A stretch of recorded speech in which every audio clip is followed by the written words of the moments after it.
We're subsidizing right now fossil fuels. So those subsidies makes that styrofoam plate or that plastic plate affordable. It's what happens when we throw things away. It's a systemic change that has to happen. We have the capability to tap into reusable, renewable resources. sustainably offers a way to prolong the life of those containers because zero waste isn't about perfection. It's about progress. Welcome to the Be Curious podcast, the podcast that champions solutions to some of the world's biggest problems. I'm your host, Louise Houghton, and on each episode, we get curious about a different subject, from the clothes we wear and the food we eat to overflowing landfills and ocean plastics.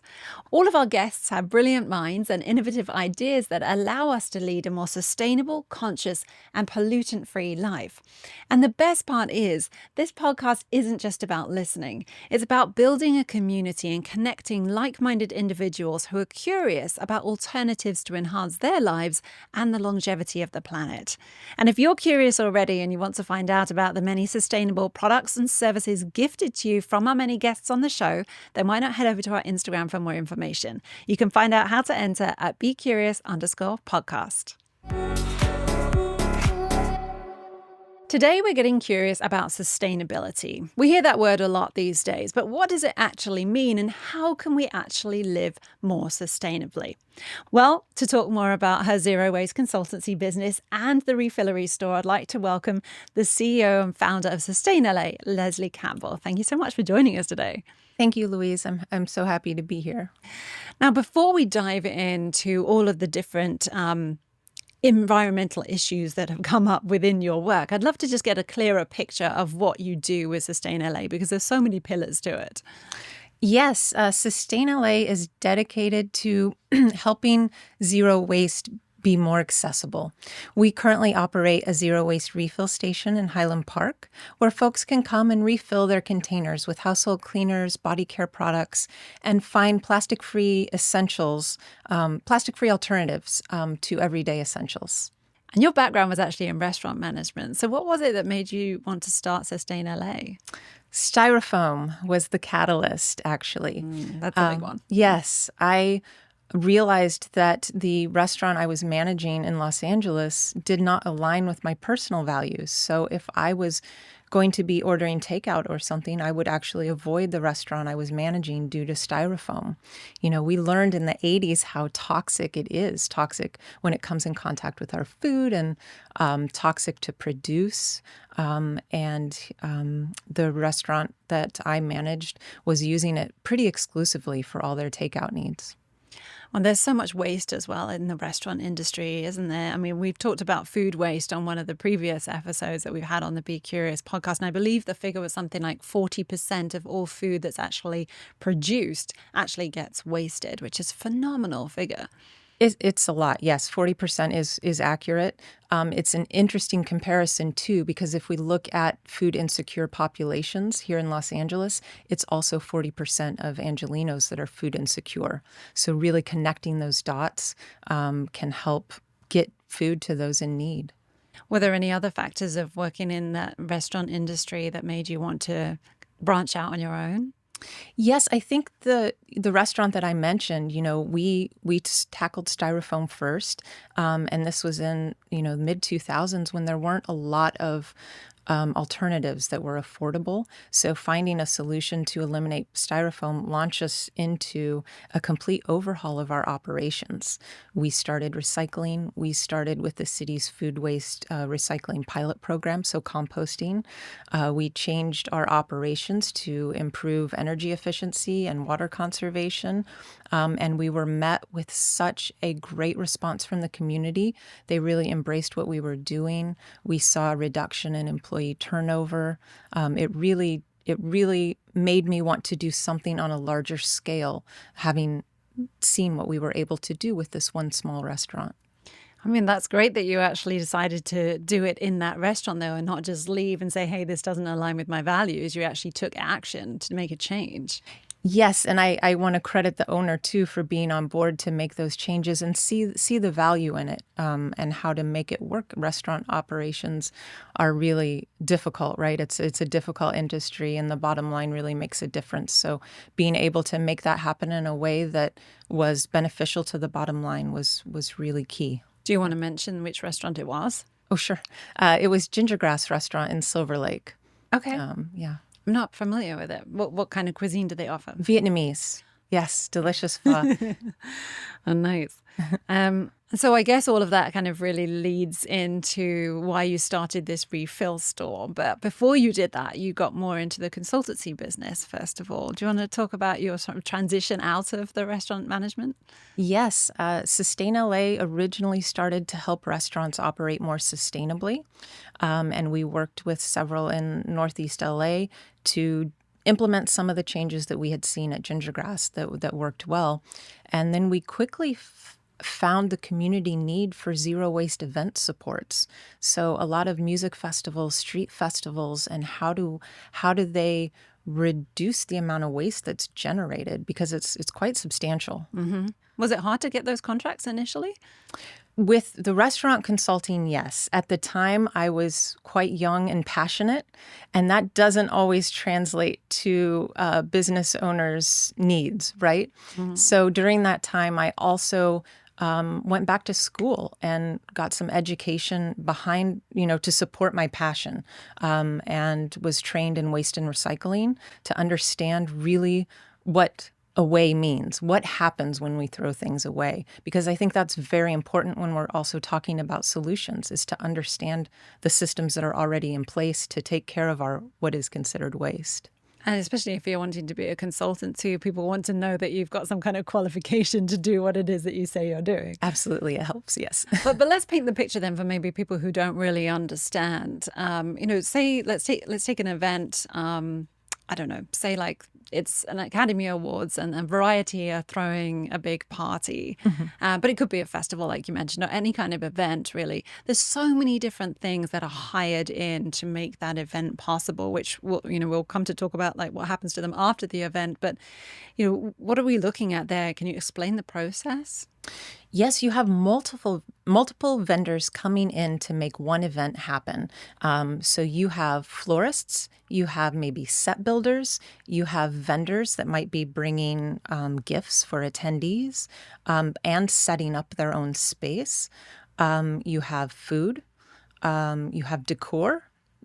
So that might be balloon arches, that might be streamers, that might be fabric hanging, red curtains, red carpet, exactly. Step and repeat.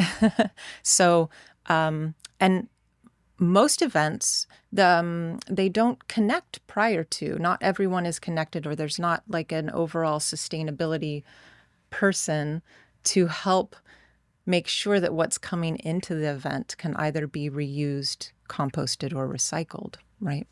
Yeah, and then, of course, the drinks, too, which are so often in plastic, especially if you're at a festival or something like that. You see tons. I mean, there's just a grass full. I mean, you can't see the grass. It's just plastic at the end of it. How could I forget the drinks? Yes, of course. And, a lot of plastic beverages. So if we're talking about after it then, what happens then if you're not on board?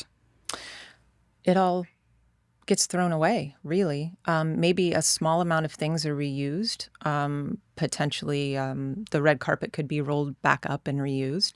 But even sets that are built are struck, they're torn down, they're thrown away in it's called a roll-off. So the event would just bring in this large dumpster and everything gets thrown away and taken away. Yeah, and then you just forget about it. Because if you're going to one of those events, you just don't think about all of these things, do you? You just turn up and, it's a wonderful festival, here I am, enjoy it, and you leave. You don't get to see the aftermath and the cleanup and everything that goes into that. No, not usually. And really, as an attendee, you should be there to enjoy the event, right? Mm-hmm. Like that's the idea. We sometimes see after event the trash that can happen after an event. A marathon is a good example. Sometimes the streets are just littered with cups and plastic water bottles, right? So sometimes that is visible, which can be helpful for the need to clean to have different operations. But and to yes, raise awareness from the yeah, public as well, like maybe bring a reusable water bottle. But obviously for the marathon runners, that's yeah. grab and go, isn't it? Mhm. So slightly different story. What would you do differently then if you were on board as a consultant for an event that we're talking about? Yes, so with the sustainable events, you would create a sustainability plan. It's looking at the event holistically before it gets started, and I think that's really crucial for um, for the success of any sustainability or zero waste initiatives at an event is to start the planning early. A lot of times it's maybe an afterthought. It's like, oh, we need waste and recycling. Let's get someone to help. But sometimes the materials are already chosen for the event. So that can make it a little more difficult to have a successful end result. Is But that because of budgeting and they've already budgeted to use plastic instead of glass or something like that for? it can be budgeting, and it can just also be lack of knowledge that bringing somebody on sooner to help with the process actually makes things easier and more affordable, more cost effective. Actually makes it more affordable? Yes. So if you have, oftentimes there are ways to help with what might be a higher upfront cost for the event. And that could look like perhaps for a beer festival, maybe you introduce a reusable pint glass that gets worked into the ticket price. So you have eliminated thousands and thousands of cups now. Attendees can actually have a better experience and higher enjoyment of the beer, right, in a glass rather than a plastic cup. And you have offset your costs by including it in the ticket price. If there are multiple vendors, you can also ask your vendors to have a deposit. And if they introduce materials that weren't approved, then that deposit helps with the cost of disposing of those items. The more that you can reduce the need to dispose, also, you're reducing your waste collection costs, right? Because there's not that much to haul away. So you can, instead of paying for a dumpster, you can actually create jobs, and you have people then that are in charge of reuse. And that's a wonderful shift in what is usual. But say there are events that actually don't have a consumer sort of buying a ticket or something like that. Say, let's talk about like a movie set. I heard a figure once that said on average 74,000 plastic bottles are used to make one single movie. That's crazy. And that's just, a small portion of all of the food and sets and everything you mentioned before. I know that now they have this environmental like EMA certificate that they can get actually to make a film production a bit more sustainable. But I think there's a long way to go. Yes, there's been some tremendous progress with film sets, and it's a difficult. We've gotten ourselves to expect individualized things, and that includes plastic water bottles at all times, right? But there was a time before that, and we did make movies before we had individual plastic water bottles. So it is possible. Yeah. But the powers that be have to come together to be creative and innovative and want to make that happen. And we are so capable of so many things. Humans, we can do so much. And so if we have that desire, it can happen. What about trade shows as well? I know that's something that you've worked on, and that's another big contributor to waste. Yes. And that really, the most successful thing, I think, is aligning with your vendors and the people that come in to understand what materials are going to be accepted. So that might look like eliminating the small plastic giveaways or plastic bags, or making sure that the giveaways are recyclable or sustainable or edible, or, just rethinking what we give away and what people actually want. Talking of giveaways, you have a lovely giveaway for our listeners, which we'll talk more a little bit later on when we come to talk about your refill store. But I'm very excited about that. I'm very grateful that you're sharing some of your products with our listeners. If we're talking about the trade shows, though, I do find that it is fascinating because you see this huge empty hall at the beginning. I've been there in the setup many a time, and it's just empty. And then by the time that it's actually open, the whole floor is carpeted. You've got everybody with their individual booths. And as you say, when it comes to breakdown at the end, it's just everybody's in tearing it down, and you're just seeing everybody kind of next to these, like, with endless black sacks, that are just trash bags that are going out to a dumpster somewhere. It's awful. Yes, it's really about rethinking, I think, what it is we're bringing in, and getting super creative. So a lot of linens, right? There's tablecloths, there's table skirts. Those come in usually on hangers with plastic bags. And so there are now event initiatives to bring those linens in without the plastic bag sleeve and to save the hangers because they're perfectly reusable. So getting really creative about the little details is helps reduce every little bit. Small steps really make big change. Yeah, and some of the sets as well, I think, as you say. Do you have any figures on what kind of thing does end up in the landfill from events? I think on average you can say that 2.5 pounds of trash per person per event. So depending on the number of attendees, that can really add up, especially if you have multi-day attendees. That figure rises if you're having to build an entire city, like some festivals. And something else that is quite large that we haven't yet talked about is food waste, right? So some events you can average 1 pound of wasted food per meal per person. And that could be, diverted and going to someone who's in need. Yeah. How do we encourage people to do things differently? I think in my experience, I think people want to. It's there. And people, organizations, they are really making big efforts to see this change. In my opinion, we need some additional help from manufacturers, producers, extended producer responsibility. We need the big makers, the big corporations to get buy-in to reuse options and help out. I really think people are here and wanting to make the change, but I think on an individual level, we're almost maxed out at what we can do and what we are doing. And it needs to be simpler. And in order for that to happen, we need some responsibility from the folks who are making these products. And is that what kind of got you into event planning as well? So you get to say no to certain people and choose the more sustainable option. And then, of course, like consumer demand is going to make those brands do things differently.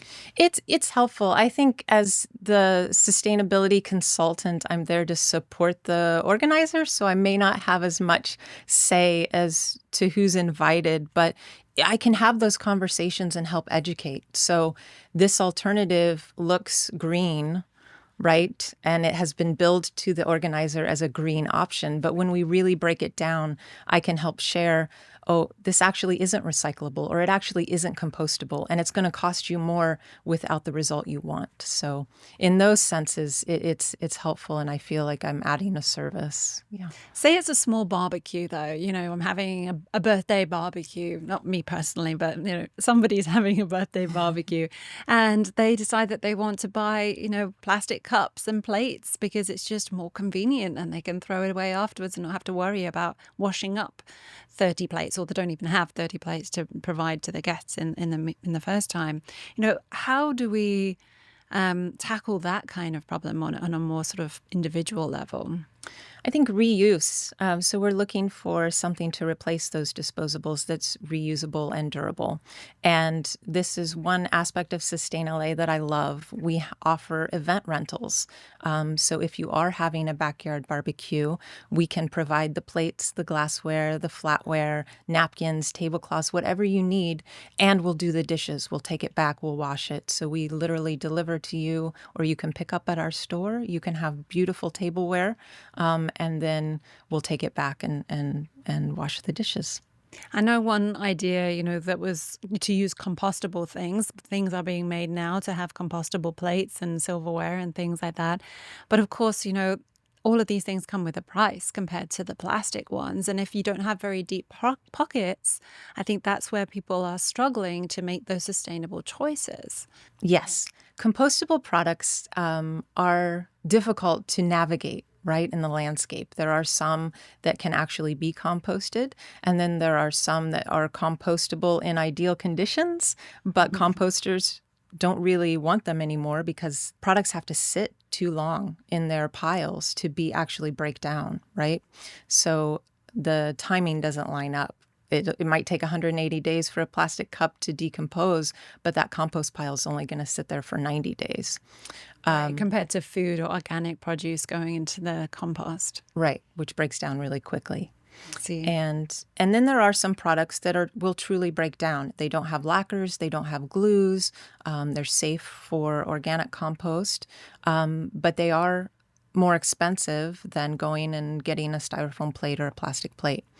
And so I think solutions to those include looking to leadership and who we elect, because it's a systemic change that has to happen. We're subsidizing right now fossil fuels. So those subsidies and externalizing costs of the production of fossil fuel products to the land, to employees, makes that styrofoam plate or that plastic plate affordable, when its true cost is actually way more expensive than the bamboo plate or the pressed palm leaf plate. So interesting. So if legislation came about that we could actually subsidize the more sustainable, compostable materials, then we'd actually be on track to actually trying to make a difference. Absolutely. Yes. Where did you actually first become passionate about zero waste living? I think as I grew up, my parents live in a rural area. Behind them is a forest that goes down to a lake. And I spent many summers alone making my own path, with some clippers down to the lake. And I mentioned managing the restaurant where we served styrofoam. At that same time, Captain Charles Moore found those gyres of plastic soup in the ocean. So it all kind of came to a head at the same time. And I really felt the need to find solutions, be part of the solution instead of part of the problem. And through my education and just things that came naturally, it really clicked for me. And these solutions make a lot of sense. It's definitely just a lifestyle change, though, isn't it now? And it's a complete lifestyle to live a zero waste life, because there are these alternatives, things that you have to do and ways that you have to act to make yourself be sustainable.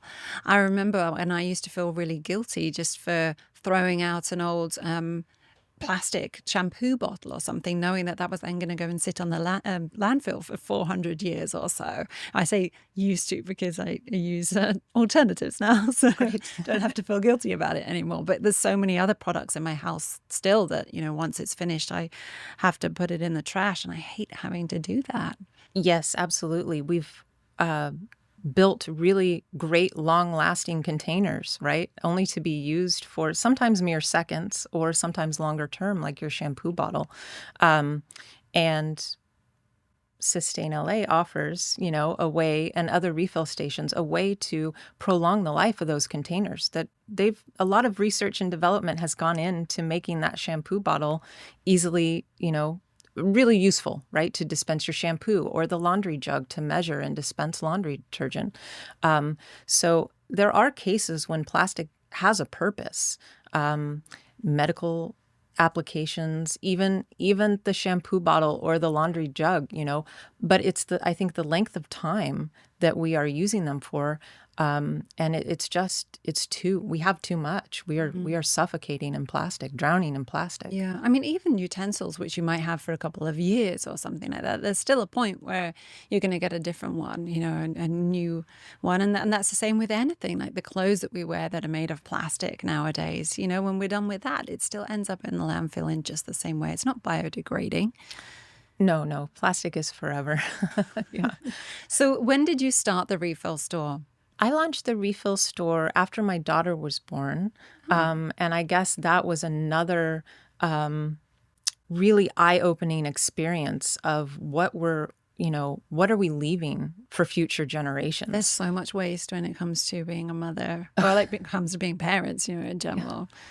Yes, and it was an opportunity to learn what alternatives were there in terms of having little ones, and what is okay to say. This is what it is. This is the best I can do right now, because zero waste isn't about perfection.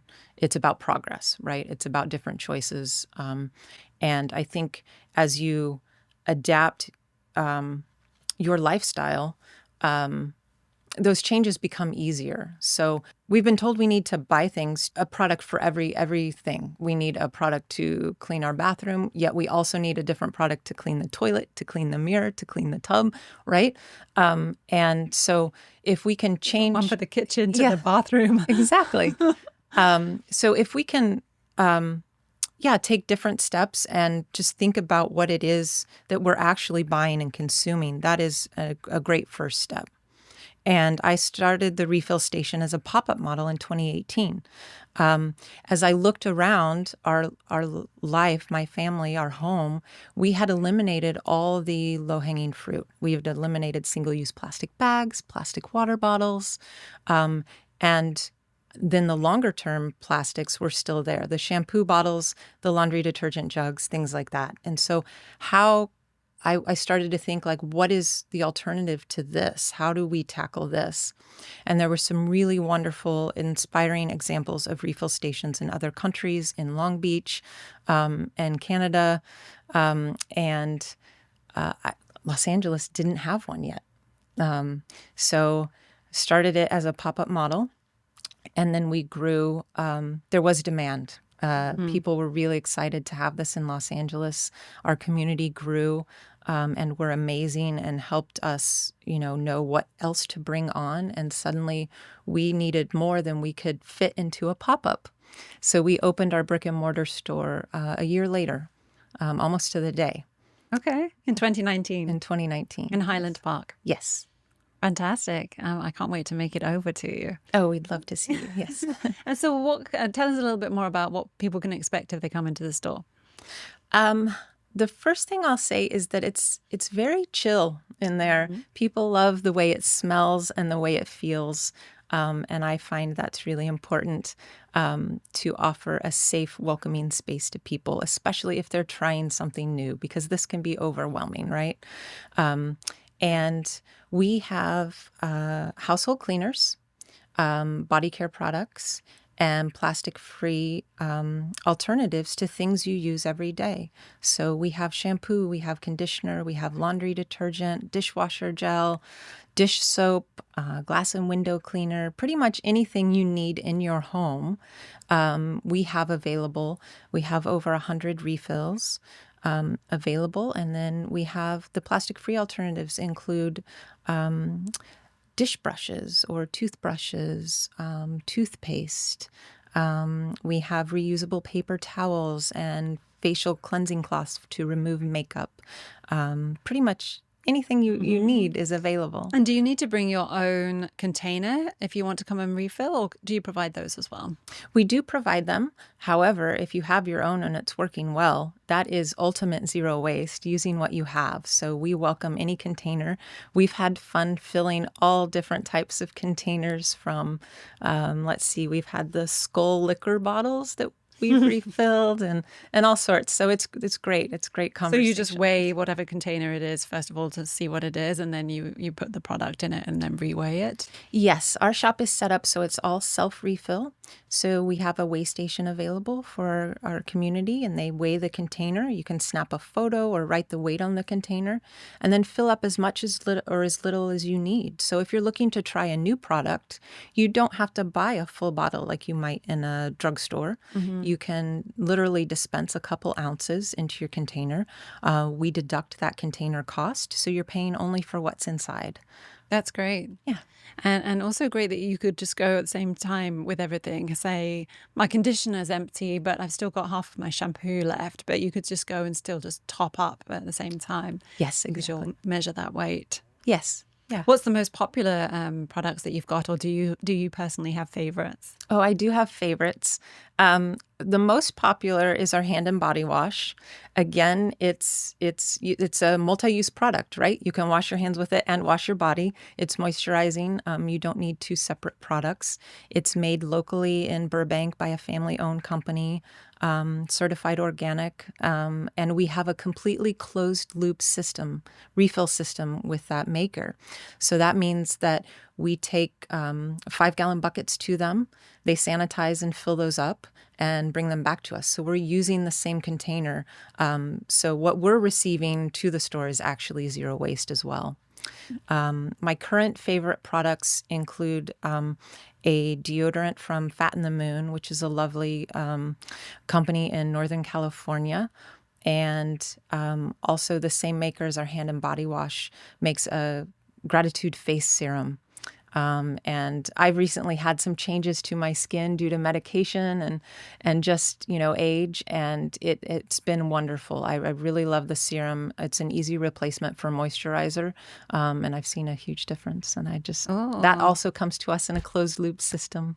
So I love it. I'm excited to try this. Do you partner with many of the different brands? Yes. Getting started, it was such an eye-opening experience for me as I reached out to makers and either asked them to consider supplying to us in bulk quantities, or they were perhaps already doing it. Many of them are women-owned with their own zero waste and inclusive ethos to their companies. And we've had the opportunity to partner with many of them to sort of launch their bulk options for other refill stations. So they started with us and they said, okay, we'll try this out. We'll try sending you 35 ounces of deodorant in a container and we'll see how it goes, or 64 ounces of deodorant in a container. And we send the containers back to them, or we've helped develop a closed loop system with them. And they've been able to replicate that then with other refill stations throughout the nation. Do you have a couple of different options for, say, deodorant or creams and things as well, or is it just one of each? Yes, we try to have multiple versions. So with shampoo, we have 5 or 6 different options of shampoo and conditioner. Deodorants, we have 4 varieties, 2 different makers. One is completely vegan, one has beeswax. A lot of our alternatives offer vegan options and compostable options that might contain beeswax. And why is it so important that we make these? I mean, it might be a silly question now, but why is it so important that we make these alternative choices to live a more zero waste life? Simply, math. We are on a finite planet. We are running out of resources, and we have the capability to tap into reusable, renewable resources. Extraction, production, it's all very taxing on our planet. And, our planet will survive, but humans may not. Like, she's going to flick us off. And so we need to make some changes so it continues to be hospitable for us and other creatures. Yeah. How do you tackle delivery, though? Because I know that that's something that you offer. So delivery and packaging is not always that sustainable. It used to be. So we went back to the milk person style. They used to deliver milk and pick up the empties. So that's exactly what we do. Our delivery program is something I'm really proud of, and our team did an amazing job. We had delivery prior to safer at home restrictions in the pandemic, but it really launched and took off during pandemic times. We remained open as an essential business. We extended our delivery to deliver to over 120 zip codes throughout the greater LA area. And we wanted to do that in a way that didn't increase single-use plastics or even single-use containers. Mm-hmm.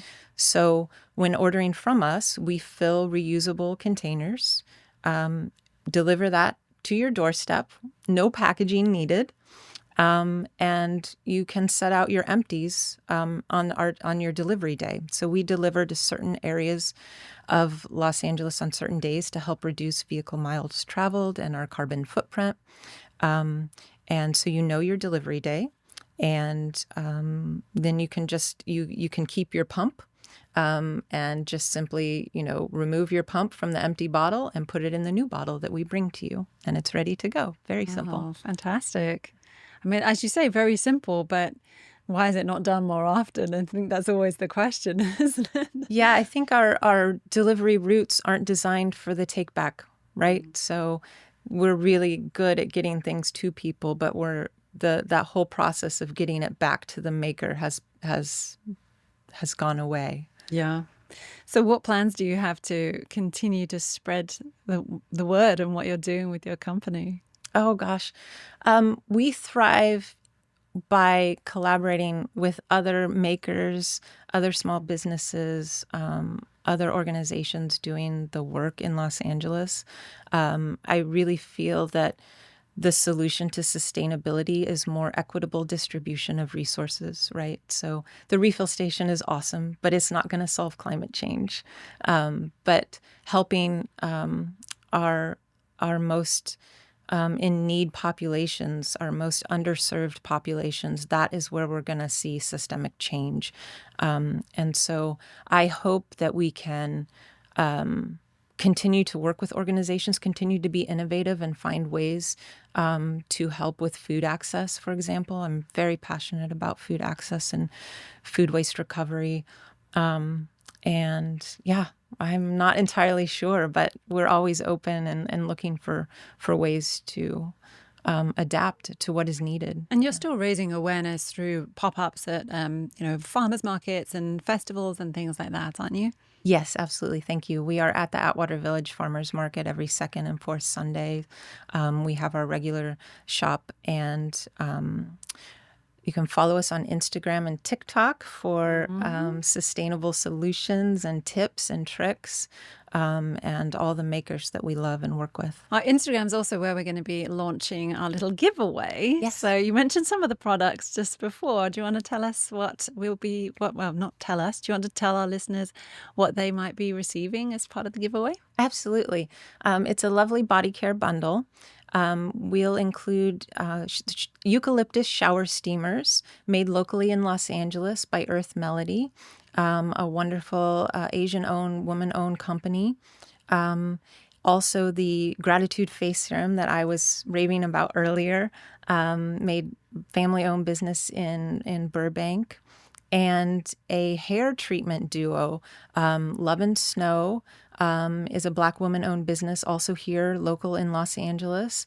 And she has a wonderful hair serum and hair tonic that was created out of need. So she had tremendous hair loss from a product, a straightening, and she really needed to find a solution, wasn't able to find something that worked, so she created it with her knowledge of essential oils and natural products. And we have usually monthly Meet the Makers with Love White of Love and Snow in our shop too. So that will be included in our giveaway. Amazing. Thank you. And all of the details of how to enter that are, of course, on our Instagram. So you can head over there to check that out. Good luck to everybody. I think I need to enter myself, if that's okay. Absolutely. I'm joking. I saw on IG as well that you were doing a fundraiser for a school. Tell us a little bit more about that before we say goodbye for today. Yes. Aldama Elementary is a local Title I school in Highland Park, our neighborhood, and we are helping fundraise to install an outdoor classroom.